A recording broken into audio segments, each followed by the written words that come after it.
அஸ்ஸலாமு அலைக்கும் ஃப்ரெண்ட்ஸ். என்னோட பெரிய பொண்ணோட பர்த்டே இன்னைக்கு. அதுக்காக தான் நான் கொஞ்சம் திங்ஸ் எல்லாம் வாங்கியிருந்தேன். அதை உங்கள்கிட்ட ஷேர் பண்ணலாம் அப்படின்னு தான். இன்னைக்கு வந்து வாங்கியிருந்தது பார்த்தீங்கன்னா, இந்த ரெட் கலர் ஜிமிக்கி வாங்கியிருந்தேன். அந்த ட்ரெஸ்ஸுக்கு கொஞ்சம் மேட்ச் ஆகுறது மாதிரி. அதுக்கப்புறம் இந்த பெரிய பெண்டன்ட் செட் வாங்கியிருந்தேன். இதுவும் பார்க்க நல்லா க்யூட்டாக இருந்துச்சு. அதனால இதை எடுத்தேன்.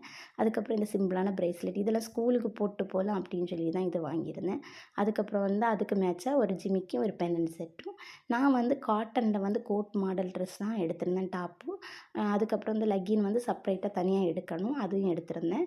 இது வந்து பார்க்குறதுக்கு அவங்களுக்கு கொஞ்சம் போடுறதுக்கும் கம்ஃபர்டபுளாக இருக்குமே அதனால இதுக்கு க்ரீன் கலரில் கோட்டும், அதுக்கப்புறம் லெக்கின் வந்து கொஞ்சம் டார்க் கலரில் தான் எடுத்திருந்தேன். அதுக்கப்புறம் இதுக்கு வந்து ப்ளூ கலரில் வந்து சின்ன சின்ன ஒயிட் பூ கொடுத்துருந்தேன். அதுக்கப்புறம் பார்க்கவும் நல்லா இருந்துச்சு. அதனால இந்த கோட் மாடல் ட்ரெஸ்ஸே எடுத்துட்டேன் 2ம். இந்த கேக் வந்து நான் ப்ரிப்பேர் பண்ணது வீட்ல, red velvet cake. Okay friends, என்னோட பொண்ணுக்காக துவா பண்ணுங்க. அஸ்ஸலாமு அலைக்கும்.